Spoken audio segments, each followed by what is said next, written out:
وحبيبنا سبحانه وأصحابه وأزواجه وذريته وأهل بيته أجمعين خصوصا إلى روح سيدنا أحمد بن عيسى المحمد الفقير ومحمد بن علي وعلى رسوله وفروعهم وإلى حضرة النبي محمد صلى الله عليه وآله وبارك وسلم. الفاتحة. أعوذ بالله من الشيطان الرجيم. بسم الله الرحمن الرحيم. الحمد لله رب العالمين الرحمن الرحيم مالك يوم الدين. إياك نعبد وإياك نستعين. اهدنا الصراط المستقيم صراط الذين أنعمت عليهم غير المغضوب عليهم ولا الضالين. آمين. السلام عليكم ورحمة الله وبركاته. الحمد لله الذي هدانا للإسلام وشرع لنا أفضل الشرائع والأحكام. أحمده سبحانه وتعالى على آلائه العظام ونعمه الجسام، وأشهد أن لا إله إلا الله وحده لا شريك له، وأشهد أن سيدنا محمدا عبده ورسوله سيد الأنام وعلى آله وصحبه والأئمة الأعلام. أما بعد، سبحانك لا علم لنا إلا ما علمتنا إنك أنت العليم الحكيم. ربي اشرح لي صدري ويسر لي أمري واحلل عقدة من لساني يفقهوا قولي واسدد لساني واهد قلبي بحق سيدنا محمد صلى الله عليه وآله وبارك وسلم. يا من هو في علوه كائن، يا من هو في الحميد، يا من هو في مجده متين. اللهم أكرمنا بنور الفهم وأخرجنا من ظلمات الوهم وارزقنا فهم النبيين وحفظ المرسلين وإلهام ملائكة المقربين. ربنا زدنا علما وفهما وعقلا يا أكرم الأكرمين بحق سيدنا محمد خاتم الأنبياء والمرسلين يا رحمن الرحيم. وصلى الله على سيدنا محمد وعلى آله وصحبه وبارك وسلم. الحمد لله رب العالمين. قال المصنف رحمه الله ورضي الله تعالى عنه وأرضاه ونفعنا به وبعلومه وأمدنا بأسراره وأعادنا من بركاته في الدارين. فصل. رضي الله تعالى عنكم. وأخرج البخاري وأبو عبيد في كتاب الأموال، وأخرج العسكري عن سليم بن قيس العامري قال سأل ابن كواه عليا رضي الله تعالى عنه عن السنة والبدعة وعن الجماعة والفرقة، وقال يا ابن كواه في مسألة فافهم جواب.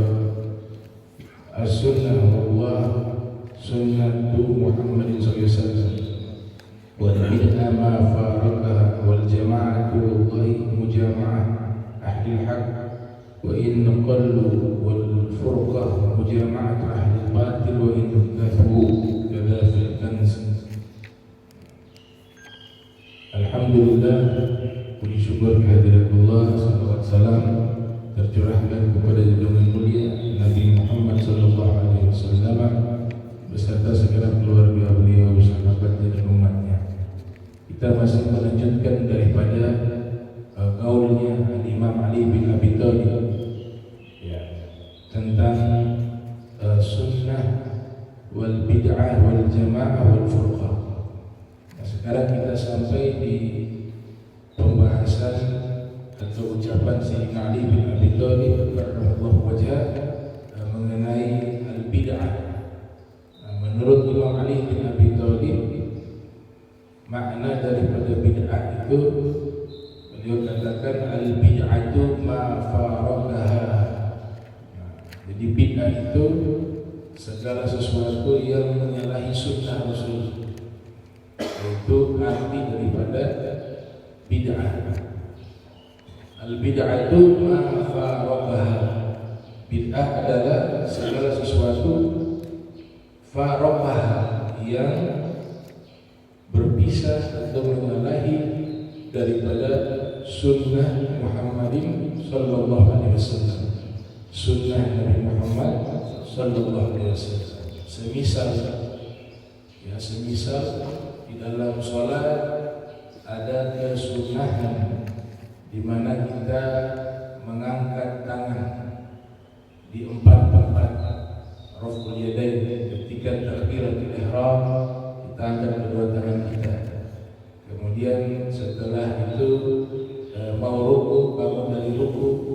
dan berdiri dari tasyahud awal. Nah, kalau kita tidak angkat tangan, misalnya dalam mazhab Syafi'i kan sunnah. Nah, tidak angkat tangan dalam sholat sampai selesai sholat berarti menyalahi daripada sunnah Rasul. Nah, kalau masuk definisinya Sayyidina Ali itu adalah bid'ah. Atau kita rubah bacaan surat Al-Fatihah yang dimana seluruh para ulama sepakat bahwa membaca surat Al-Fatihah itu hukumnya wajib kecuali mazhab Hanafi. 3 mazhab wajib karena ada hadis dari Nabi, la sholata liman lam yaqra bi Fatihatil kitab. Tidak sah salat bagi orang yang tidak membaca surat Al-Fatihah. Dia baca diterjemahkan ke dalam bahasa asing misalnya. Itu namanya bid'ah. Nah, jadi yang berhak menentukan bid'ah di sini bukan orang awam tapi para fuqaha. Nah, sehingga bid'ah itu disebutkan di dalam bahasa artinya ma'uhdith, ya, sesuatu yang diada-adakan, lam yakun mawjudan min qabl, yang sebelumnya tidak ada. Maknanya tidak ada tuntunan contoh dari Nabi Muhammad sallallahu alaihi wasallam, itulah yang disebut dengan bid'ah. Nah, di dalam Al-Qur'an Allah Subhanahu wa taala berfirman, Allah membid'ahkan langit dan bumi. Badi'us samawati wal ardh. Itu kalau secara bahasa Allah membid'ahkan langit dan bumi. Apa maksudnya? Yaitu Allah ciptakan langit dan bumi yang sebelumnya tidak ada contoh. Maka disebut dengan badi'us samawati wal ardh. Nah, sehingga secara bahasa sesuatu yang tidak ada contoh, tidak ada tuntunan, itulah yang disebut bid'ah secara bahasa. Nah, para ulama menjelaskan definisinya. Nah, definisi bid'ah itu adalah ma'uhdith yukhalifu kitaban aw sunnatan aw atharan aw ijma'an fa hadhihi bid'atun dhalalah. Nah, segala sesuatu yang diada-adakan, yang menyalahi, yang pertama menyalahi Al-Quran. Ya, biasa kegiatan misalnya kegiatan Maulid Rasul misalnya. Itu dari awal sampai akhir kegiatan tersebut tidak ada yang menyalahi Al-Quran. Karena isinya pertama kitab-kitab Maulid, Maulid Al-Jibai ataupun Maulid daripada Maulid Sidrar, ada Maulid Ahzab, ada Maulid Barzanji dan seterusnya. Itu dari awal kita membaca salawat kepada Nabi. Nah, kita harus ukur menyalahi Al-Quran tidak salawat itu. Tidak, itu perintah Allah Ta'ala. Inna Allah wa malaikatahu yusholluna 'alan nabi ya ayyuhalladzina amanu shollu 'alaihi wa sallimu taslima. Ini definisinya Imam Syafi'i dan juga dikuatkan oleh Ibnu Taimiyah di dalam salah satu kitabnya. Jadi tidak menyalahi kegiatan tersebut karena baca salawat. Kemudian di dalam kitab Maulid tersebut ada bacaan Al-Quran. Apakah membaca Al-Quran termasuk sesuatu yang menyelisihi Al-Quran? Tidak. Perintah dari Nabi Muhammad SAW dan perintah dari Allah Subhanahu Wa Taala. Iqra'ul Qur'an fa innahu ya'ti yaumal qiyamah syafi'an li ashabi. Bacalah Al-Quran. Al-Quran akan memberikan syafaat kepada orang yang selalu membaca Al-Quran. Kemudian isi dari pembacaan Maulid Nabi, ringkasan sejarah Nabi Muhammad. Apakah membaca ringkasan sejarah Nabi Muhammad itu dalam perkara yang menyalahi Al-Quran? Ternyata tidak. Toh di dalam Al-Quran banyak kisah-kisah para Nabi Allah ceritakan. Qul naqussu 'alaika min anba'i rusuli ma nuthabbitu bihi fu'adak. Kami ceritakan kepadamu seluruh kisah-kisah para Nabi untuk diteguhkan hatimu. Kemudian ditutup dengan apa? Ada syair-syair pujian. Syair-syair pujian tidak menyalahi Al-Quran. Bahkan di dalam kitab-kitab sejarah banyak sahabat membacakan syair pujian di hadapan Nabi Muhammad SAW dan Nabi tidak mengingkari itu, bahkan Nabi mendoakan dengan kebaikan. kebaikan, sebagaimana syair yang diubah oleh pamannya Sayyidina Abbas di hadapan Nabi Muhammad SAW. Kemudian Nabi doakan dengan kebaikan kepadanya. Di antara doanya, jangan Allah Ta'ala hancurkan atau merusak atau membinasakan gigimu seumur hidup. Sampai meninggal dunia giginya Sayyidina Abbas tidak ada yang lepas. Padahal usia sudah tua. Nah, itu diberikan di doa Rasul Sallallahu Alaihi Wasallam. Itu cara memahami bid'ah yang pertama. Kita cek di dalam Al-Quran ada tidak yang menyelisihinya. Nah, kalau tidak ada, lanjut lagi sunnah. Apakah kegiatan tersebut menyalahi sunnah Nabi? Tidak. Karena kalau Al-Quran saja tidak menyalahi, maka tentu sunnah juga tidak mungkin diselisih. Al-Quran dan sunnah satu jalan, tidak mungkin berlawanan. Berkumpulan, berjamaah sunnah. Kita hadir kegiatan Maulid Nabi, di situ berkumpul kita. Perintah dari Nabi Muhammad untuk kita al-jamaah rahmah, berkumpul itu rahmat. Kemudian doa ditutup dengan doa perintah Allah, perintah Rasul SAW. Ud'uni astajib lakum. Doalah, mintalah kepadaku, niscaya aku ijabah doa kalian. Di dalam hadis, ma min muslimin yad'u ba'duhu wa yu'minu ba'duhu illa istajaba Allahu du'aahu. Tidaklah kaum muslimin sebagian dari mereka berdoa dan sebagiannya mengaminkan doanya, melainkan doa mereka akan diijabah oleh Allah Subhanahu wa taala. Nah, dari sini tidak ada satu pun yang menyelisih Al-Quran dan menyelisih sunnah Nabi Muhammad sallallahu alaihi wasallam, maka tidak disebut bid'ah. Kalau menyelisih Al-Quran dan sunnah baru disebut dengan bid'ah. Makanya Imam Syafi'i, ini pernyataan Imam Syafi'i dikutip oleh Imam Al-Baihaqi di dalam kitab Syu'abul Iman yang lahir tahun 384 Hijriah. Beliau mengatakan, ma uhditha yukhalifu kitaban. Yang pertama kitab au sunnatan, atau menyelisih sunnah. Yang ketiga au athar, ada pendapat-pendapat para sahabat yang dimana jika para sahabat telah sepakat dalam satu masalah kemudian kita menyelisihinya, maka itu disebut dengan bid'ah. Au ijma'an, atau menyelisih kesepakatan para ulama. Di antara kesepakatan para ulama dan tidak ada khilaf misalnya, yaitu diharamkannya khamar misalnya. Itu tidak ada khilaf, kesepakatan. Hanya istilah saja yang menjadi perbedaan pendapat. Apakah yang namanya khamar itu harus dari buah anggur atau bukan? Kemudian beda pendapatnya dari status dia suci atau najis. Ya, sebagian ulama mazhab Syafi'i mengatakan khamar itu najis. Sedangkan dalam pendapatnya Imam Abi Hanifah, khamar itu suci. Namun kesepakatannya adalah mengkonsumsinya, meminumnya adalah haram. Itu kesepakatan. Jadi kalau orang menghalalkan khamar, dia melakukan satu bid'ah. Karena kesepakatan para ulama menyatakan khamar itu haram hukumnya.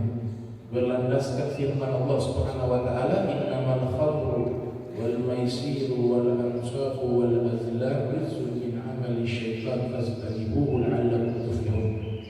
Khamar itu adalah kotor, rizqun dari perbuatannya syaitan, maka tinggalkanlah agar kalian beruntung. Ya, nah dari sinilah kesepakatan para ulama. Setelah itu Imam Syafi'i mengatakan, jika Al-Quran ya, ma uhditha yukhalifu kitaban aw sunnatan aw athar aw ijma'an fa hadhihi bid'atun dhalalah. Jika Al-Quran menyalahi sunnah Nabi, menyalahi athar, menyalahi kesepakatan ulama, maka itulah yang disebut dengan bid'ah dhalalah, bid'ah yang sesat. Karena menyalahi daripada Al-Quran dan Sunnah Nabi Muhammad Sallallahu Alaihi Wasallam. Sehingga hadis yang Nabi katakan di dalam Sahih Muslim misalnya, kullu bid'atin dhalalah, Wa kullu dhalalatin finnar, setiap yang bid'ah sesat dan setiap yang sesat tempatnya di dalam neraka. Nah, pertama itu yang dibahas oleh para ulama kata kullu dulu. Setiap ini apakah mencakup semuanya? Kalau mencakup semuanya, kullu itu artinya setiap atau semua atau seluruh. Kalau kullu ini diartikan secara keseluruhan, maka perkara-perkara dunia juga masuk di situ. Sound system juga tidak boleh. Karena kata kullu bid'ah, ya semua yang baru sesat. Kan tidak ada hadis yang Nabi bagi seluruh yang baru dalam perkara agama adalah sesat. Tidak ada hadis macam itu. Yang ada seluruh yang baru adalah sesat. Kullu bid'ah dhalalah. Maka di sini tidak ada pembagian dari Nabi Muhammad sehingga mencakup juga perkara-perkara yang baru dari sisi dunia juga. Soal sistem juga bid'ah. Kemudian pengajian buat jadwal juga bid'ah. Membaca kitab-kitab yang dibukukan juga bid'ah karena tidak ada di zaman Nabi Muhammad sallallahu alaihi wasallam. Makanya kita dituntut bukan mengikuti zaman Nabi, tapi dituntut kepada kita mengikuti Nabi, perbuatan Nabi, ucapan Nabi, takrirnya Nabi. Nah, jadi tidak ada pembagian ini bid'ah urusan dunia boleh, tapi urusan akhirat tidak boleh. Itu sudah dibagikan. Karena dalam hadis Nabi katakan seluruhnya bid'ah. Semua yang baru adalah sesat. Disinilah cerdasnya para ulama, mereka memahami nas itu bukan hanya satu hadis, dua hadis, tapi mereka simpulkan daripada banyak hadis yang mereka kumpulkan, baru bisa mereka pahami dengan baik dan benar. Nah, dari sinilah kita pahami bahwa kata kullu itu tidak serta-merta artinya seluruh secara mutlak.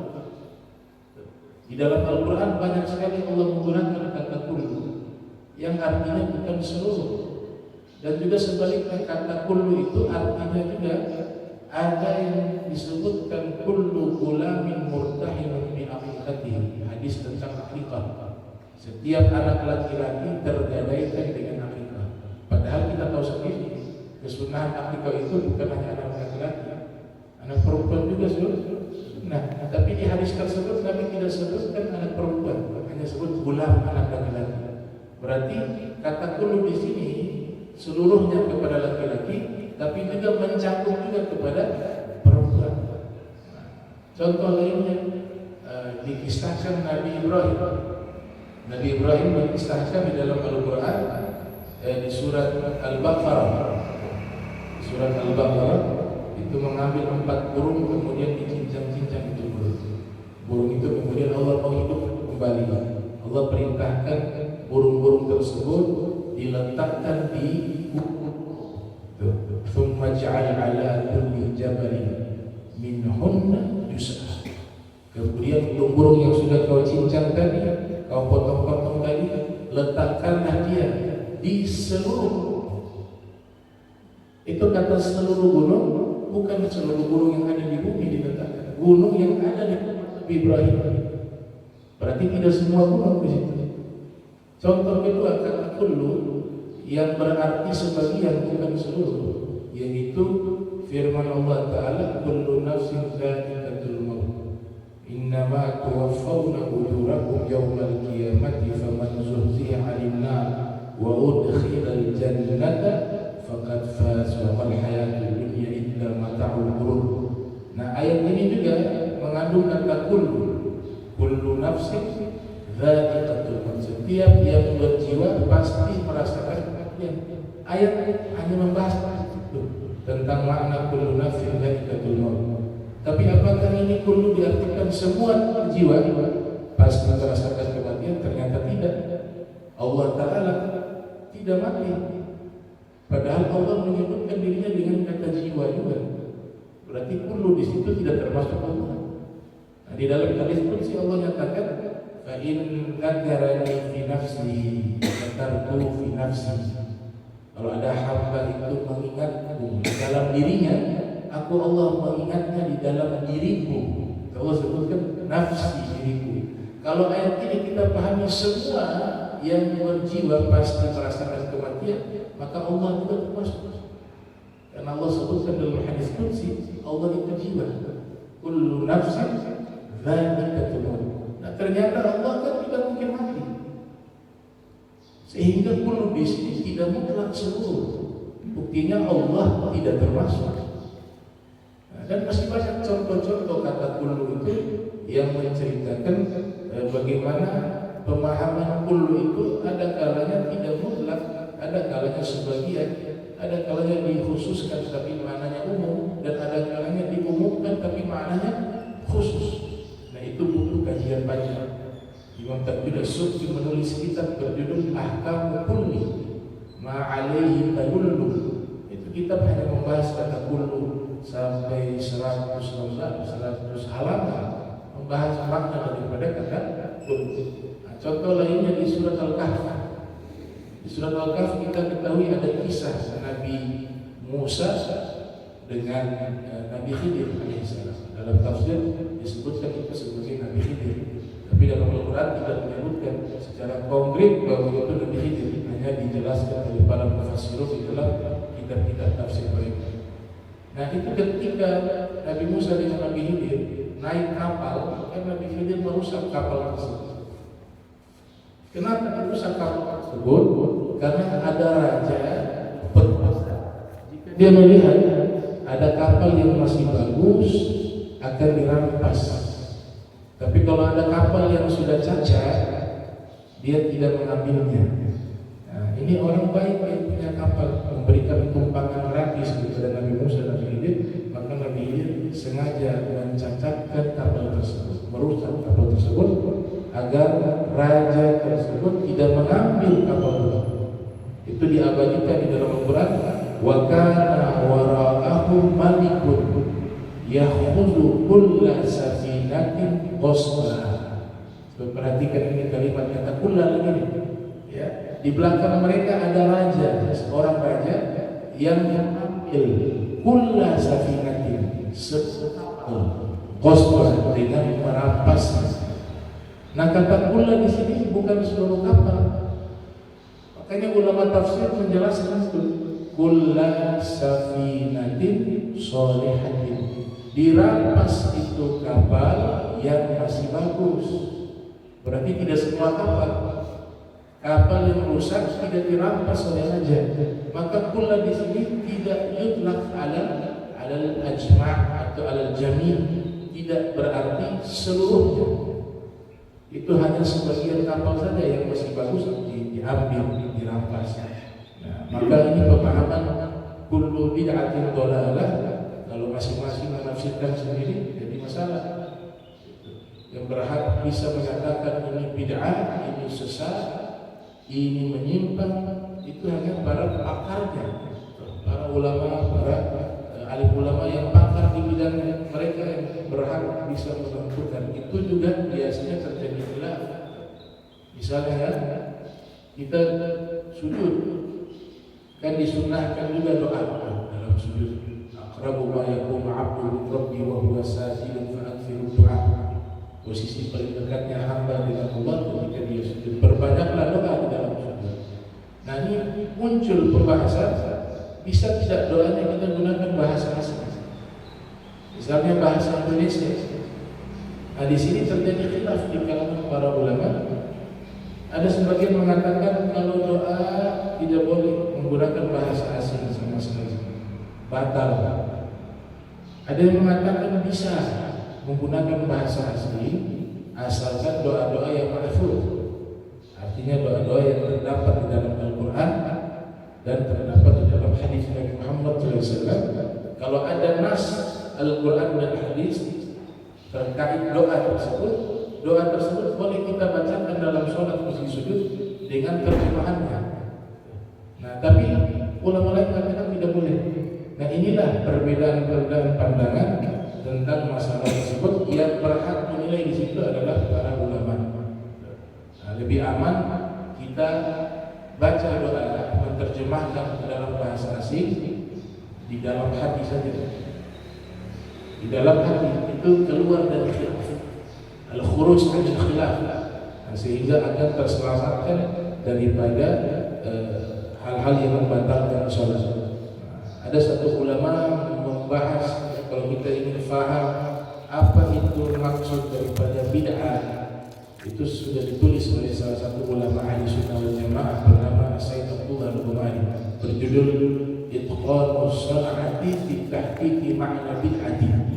Di situ beliau membahas secara spesifik mengenai masalah bid'ah. Jadi memahami kata kullu bid'atin dhalalah wa kullu dhalalatin finnar itu butuh kajian-kajian khusus, butuh pemahaman-pemahaman yang benar yang disampaikan oleh para ulama, tidak sampai kita memahaminya sepihak. Nanti kalau pemahaman sepihak dengan mudah menuduh saudara-saudaranya yang muslim itu sesat, sedikit-sedikit bid'ah, sedikit bid'ah, itu butuh kajian. Tidak semudah itu menghukumi satu perkara itu bid'ah. Tapi mohon maaf, ada misalnya dulu orang tua biar punya makanan, mereka sering taruh di luar rumah, di teras rumah, ya, dianggap sesajian, padahal belum tentu itu sesajian. Bisa saja itu yang mereka letakkan makanan itu, kemudian mereka niatnya mau berikan sedekah kepada saudara mereka dari bangsa jin. Imam Nawawi mengatakan dia dapat pahala sedekah, tidak ada unsur kesyirikan di situ, karena dia berikan makanan kepada makhluk hidup. Jin itu makhluk hidup, dan Nabi mengatakan bahwa zadu ikhwanikum minal jin, tulang itu adalah bekal makanan saudara kalian dari bangsa jin. Itu hadis Rasul sallallahu alaihi wasallam. Jadi ketika orang sujud sekalipun kepada sesuatu, tidak serta-merta dihukumi dia syirik. Ditanya, misalnya di depan dia ada patung, dia sholat, kemudian kita pas melihat dalam posisi sujud, itu belum tentu dia melakukan kesyirikan. Kita harus tanya, kau sujud itu maksudnya apa? Kalau saya sujud, ini saya anggap sebagai perantara, ini patung perantara saya kepada Tuhan. Nah itu bisa syirik tuh, karena sujudnya memang untuk ibadah. Atau saya menganggap patung ini sebagai Tuhan, itu lagi bisa keluar dari Islam. Tapi kalau dia sujud ternyata sholat kebetulan di depan ada patung, maka sujudnya itu syirik. Jadi harus menilai masalah itu secara radikal, dalam bahasa kuliah, secara mendalam, bukan sepotong-sepotong. Akhirnya memahami agama ini menjadi sempit, padahal agama ini luas. Saking luas, mazhabnya banyak.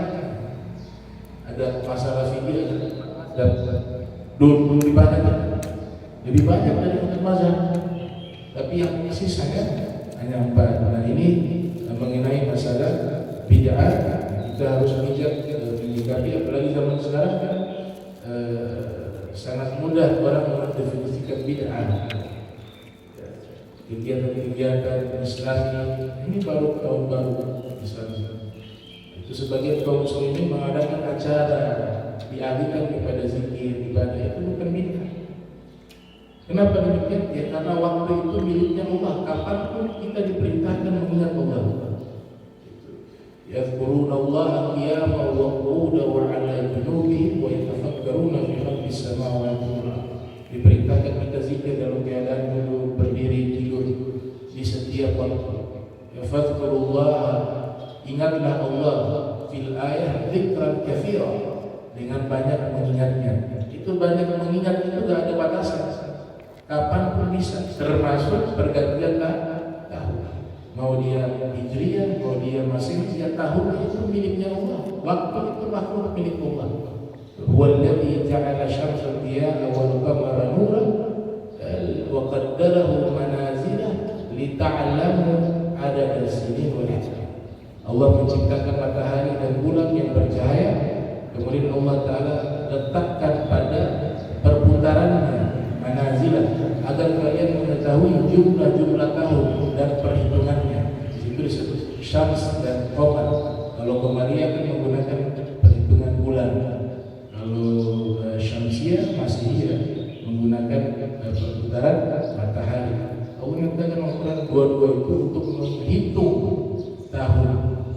tahun kapanpun itu diisi dengan kebaikan jadi baik. Maka oleh sebab itu kaidah para ulama itu yang harus kita pegang, karena mereka lebih memahami nas dibanding kita, lebih memahami Al-Quran, lebih memahami Sunnah Nabi Muhammad Sallallahu Alaihi Wasallam. Ya, mudah-mudahan ini yang disampaikan oleh Imam Ali bin Abi Thalib dan kita bisa pahami bersama. Insyaallah kita lanjutkan di pertemuan berikut daripada Ijtima'u Sahabah radhiyallahu anhu ala Abi Bakar Siddiq radhiyallahu anhu. Insyaallah nanti di pertemuan berikut. Bismillahirrahmanirrahim. Alhamdulillahirabbil alamin. Allahumma shalli wa sallim ala sayyidina Muhammadin wa ala ali sayyidina Muhammad. Allahumma jam'ana hadza jam'an marhuma wa tafarraqna min ba'di tafarraqa ma'suma wa la tajal minna wa la minna shirka ma'rufa. Subhanaka wa bihamdika asyhadu an la ilaha illa anta astaghfiruka wa atubu ilaik. Wa sallallahu ala sayyidina Muhammadin wa ala alihi wa sahbihi wa sallam. Wa ila hadratin Nabi Muhammad sallallahu alaihi wasallam. Al-Fatihah.